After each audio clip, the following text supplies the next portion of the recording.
दोस्तों, क्या आप भी अपने दुश्मन को बिना कुछ कहे चुपचाप बर्बाद करना चाहते हैं?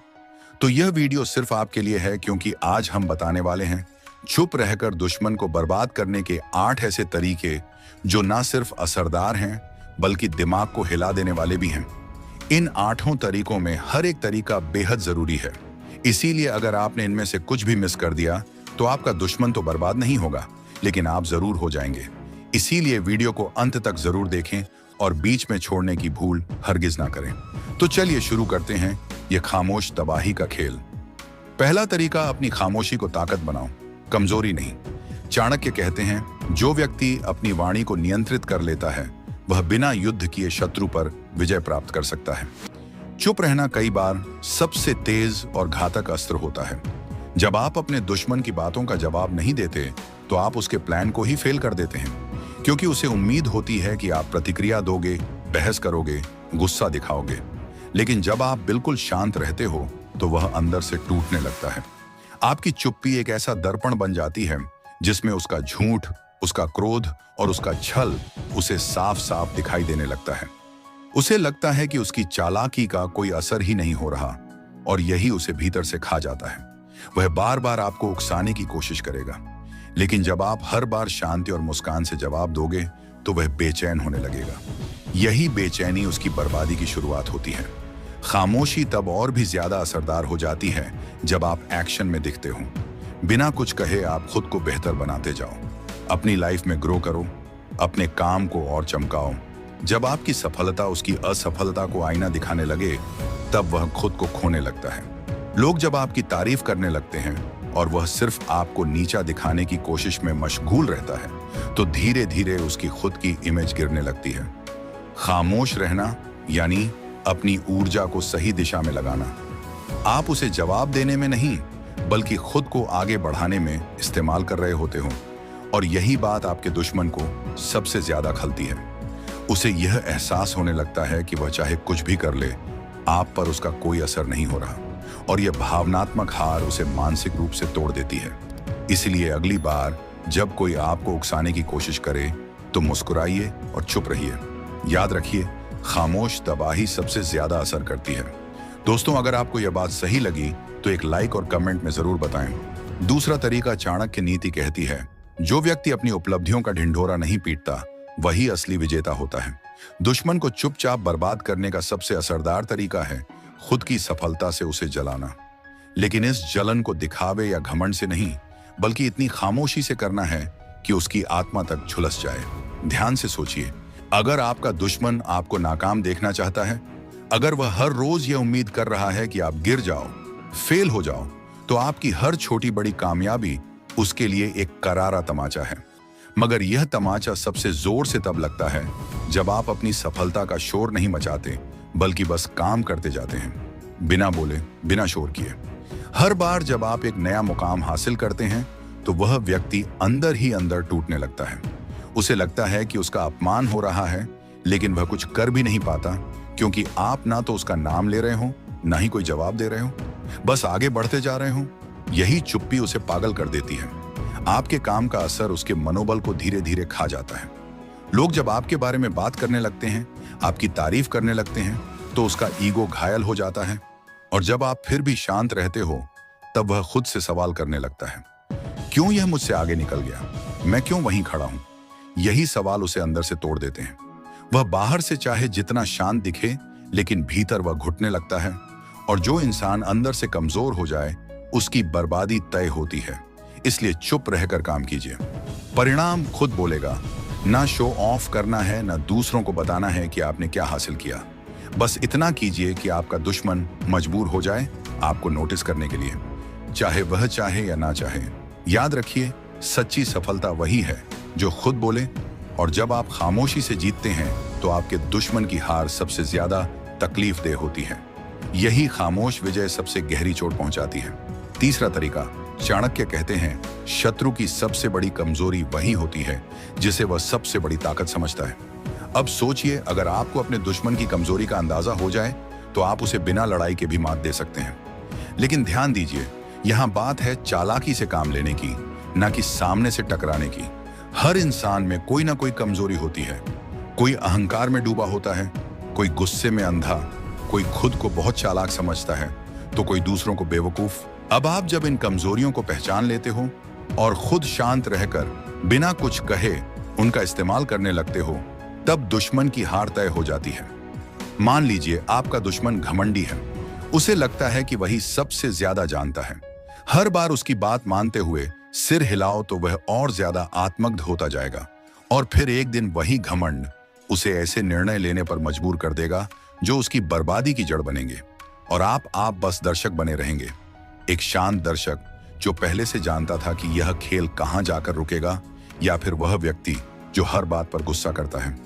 आप बस चुपचाप उसकी भावनाओं से खेलते रहिए। जब वह देखेगा कि आप बिना कुछ बोले मुस्कुरा रहे हैं तो वह और भड़क उठेगा और हर बार वह अपनी मर्यादा तोड़ेगा, अपनी इज्जत गिराएगा। आप कुछ नहीं कहेंगे, लेकिन हर बार आपकी खामोशी उसके क्रोध को और आग देगी। असल में आपकी चुप्पी ही उस कमजोरी को ताकत बना देती है, क्योंकि आप जानबूझकर उस दिशा में उसे धकेलते हो जहां उसका पतन छुपा है। और क्योंकि आपने कभी कोई आरोप नहीं लगाया, कोई बहस नहीं की, तो वह आपके खिलाफ कोई ठोस सबूत भी नहीं जुटा सकता। ध्यान रखिए, जब आप दुश्मन की कमजोरियों से खेलते हैं तो युद्ध का मैदान वही होता है, लेकिन योद्धा सिर्फ आप होते हो और इस युद्ध में शोर नहीं, रणनीति जीतती है। इसलिए अगली बार जब आप किसी शत्रु से दो चार हो तो चुपचाप उसका अध्ययन कीजिए, उसकी कमजोरियों को समझिए और फिर वहीं से उसका खेल खत्म कीजिए। यही है असली खामोश तबाही।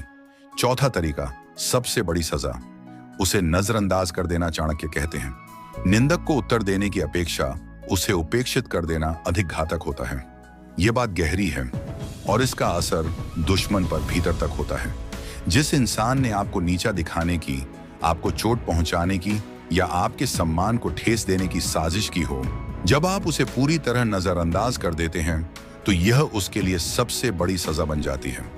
सोचिए, कोई आपके खिलाफ रोज कुछ ना कुछ कह रहा है, आपकी छवि बिगाड़ने की कोशिश कर रहा है, दूसरों को भड़का रहा है, लेकिन आप मानो उसके अस्तित्व को ही नकार देते हैं। आप ना उसकी बात का जवाब देते हैं, ना उसे भाव देते हैं और ना ही कोई प्रतिक्रिया।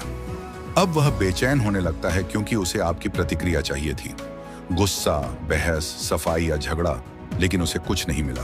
आपकी चुप्पी उसे खा जाती है। वह हर रोज खुद को साबित करने की कोशिश करता है, लेकिन जब सामने से कोई जवाब नहीं आता तो उसे लगता है कि वह हार गया। यह नजरअंदाज करना एक मानसिक यंत्रणा जैसा है जो शोरगुल की अपेक्षा गहराई से चोट करता है, क्योंकि इंसान की सबसे बड़ी जरूरत है महत्व।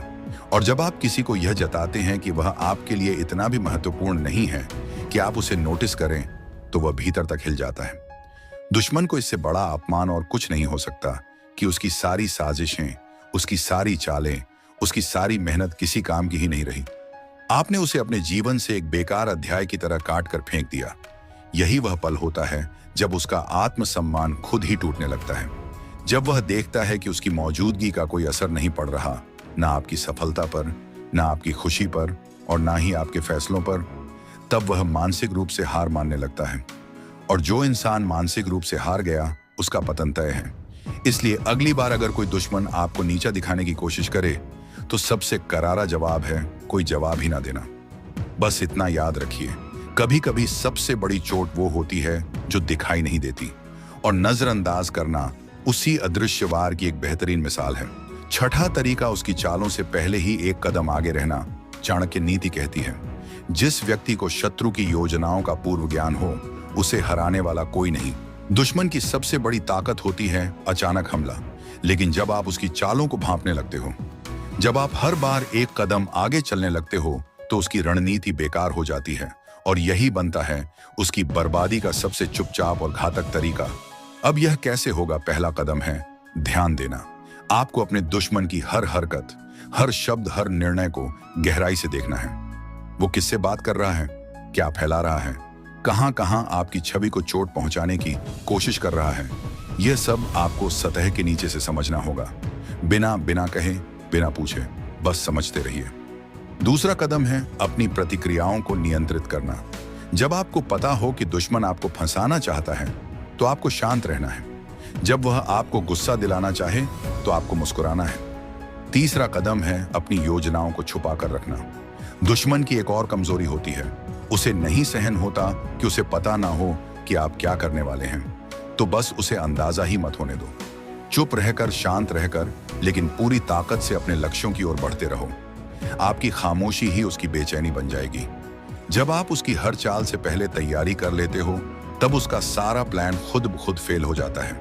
वो सोचता है कि इस बार उसने आपको पकड़ लिया, लेकिन जब उसे कोई असर नहीं दिखता तो उसे लगता है कि कहीं आप पहले से सब जानते थे, और यही डर उसकी हिम्मत तोड़ देता है। फिर धीरे धीरे वह खुद ही अपनी चालों पर शक करने लगता है। उसे लगता है इस पर तो कुछ असर ही नहीं हुआ, इसने तो जवाब ही नहीं दिया, क्या यह पहले से तैयार था? ये सवाल ही उसकी सोच को जला देते हैं। याद रखिए, जंग मैदान में नहीं, दिमाग में जीती जाती है। और अगर आप दिमाग से एक कदम आगे हैं तो आप बिना तलवार उठाए ही दुश्मन को हरा सकते हैं। याद रखिए, जब लोग कुछ बड़ा कर रहे होते हैं तो आलोचना, अपमान, झूठ और अफवाहें आम बात होती हैं। लेकिन सवाल यह नहीं कि लोग क्या कह रहे हैं, सवाल यह है कि आप क्या कर रहे हैं। दुश्मन चाहे जितना बोले, जितना जहर उगले, आप बस एक ही काम करिए, इतिहास बनाइए। इतिहास वही लोग बनाते हैं जो शोर नहीं मचाते, जो सफाई नहीं देते, जो हर चोट का जवाब अपने काम से देते हैं। जब आप चुपचाप अपनी दुनिया में कुछ ऐसा बना रहे होते हैं जो आने वाली पीढ़ियां याद रखेंगी, तब आपके दुश्मन सिर्फ बड़बड़ाते रह जाते हैं। आपका हर एक कदम, हर एक उपलब्धि उन्हें अंदर से काटती है। लोग जब उनकी बातों की बजाय आपके काम की बात करने लगते हैं, तो उन्हें एहसास होता है कि उन्होंने जिन शब्दों से आपको गिराने की कोशिश की, उन्हीं शब्दों ने उन्हें खुद बेनकाब कर दिया। एक समय आता है जब वह खुद अपने ही कहे से शर्मिंदा होने लगते हैं, क्योंकि जिस इंसान को उन्होंने गिराने की कोशिश की, वह आज ऊंचाइयों पर है। जिसे उन्होंने कमजोर समझा, वो मिसाल बन गया, और जो एक वक्त में चुप था, आज उसी का नाम गूंज रहा है। हर जगह बोलने दो उन्हें। तुम बस अपनी कहानी लिखो, अपने सपनों की इमारत बनाओ, अपने इरादों को हकीकत में बदलो। जब तुम्हारे कर्म बोलने लगेंगे, तब उनका शोर अपने आप चुप हो जाएगा। तब तुम्हें बोलने की जरूरत ही नहीं पड़ेगी, तुम्हारा इतिहास ही जवाब होगा। 8वां तरीका, दुश्मन से नहीं, खुद से जीतकर उसे हराओ। चाणक्य कहते हैं, जो व्यक्ति स्वयं पर विजय पा लेता है, वह संसार के किसी भी शत्रु से हार नहीं सकता। यह तरीका सुनने में सरल लगता है, लेकिन इसकी ताकत हर रणनीति से ऊपर है। क्योंकि जब आप अपने अंदर के डर, गुस्से, ईर्ष्या और असुरक्षा पर विजय पा लेते हैं, तब दुनिया का कोई भी दुश्मन आपको तोड़ नहीं सकता। हर इंसान के जीवन में बाहरी दुश्मनों से ज्यादा खतरनाक होते हैं आंतरिक दुश्मन। कभी आपने गौर किया है, जब भी कोई आपको नीचा दिखाता है, तो असली पीड़ा वहां से नहीं आती, बल्कि आपकी अपनी प्रतिक्रिया से आती है। आपका गुस्सा, आपका दुख, आपकी असुरक्षा, ये सब दुश्मन के हथियार बन जाते हैं। लेकिन आपके ही भीतर से अब सोचिए, अगर आप उन भावनाओं पर काबू पा लें, अगर आप अपने गुस्से को शांति में बदल लें, अपनी असुरक्षा को आत्मविश्वास में बदल दें और अपने डर को साहस में, तो दुश्मन की कोई भी चाल आपको छू नहीं पाएगी। जब आप खुद को इतना मजबूत बना लेते हैं कि कोई भी बात, कोई भी व्यवहार आपकी शांति को भंग नहीं कर पाता, तब आप अजय बन जाते हैं। और यह अजयता ही है जो दुश्मन को सबसे ज्यादा डराती है, क्योंकि तब वह समझ जाता है कि आप किसी बाहरी शक्ति से नहीं, खुद से संचालित होते हैं। आपको कोई उत्तेजित नहीं कर सकता, आपको कोई दिशा नहीं बदल सकता, और सबसे बड़ी बात, आपको कोई हरा नहीं सकता। ये लड़ाई मैदान में नहीं होती, ये भीतर की होती है, जहां हर रोज एक संघर्ष चलता है, सोचना या सहना, टूटना या संभलना, बिखरना या निखरना। और जब आप रोज इस संघर्ष में खुद को जीतते हैं, तो दुनिया के सारे दुश्मन खुद हार मान लेते हैं, क्योंकि वह आपको बदलना चाहते हैं। लेकिन आप पहले ही खुद को इतना बदल चुके होते हैं कि अब आप उनकी पकड़ से बाहर होते हैं। वीडियो को लाइक और चाणक्य नीति इंस्पायर को सब्सक्राइब करें। धन्यवाद।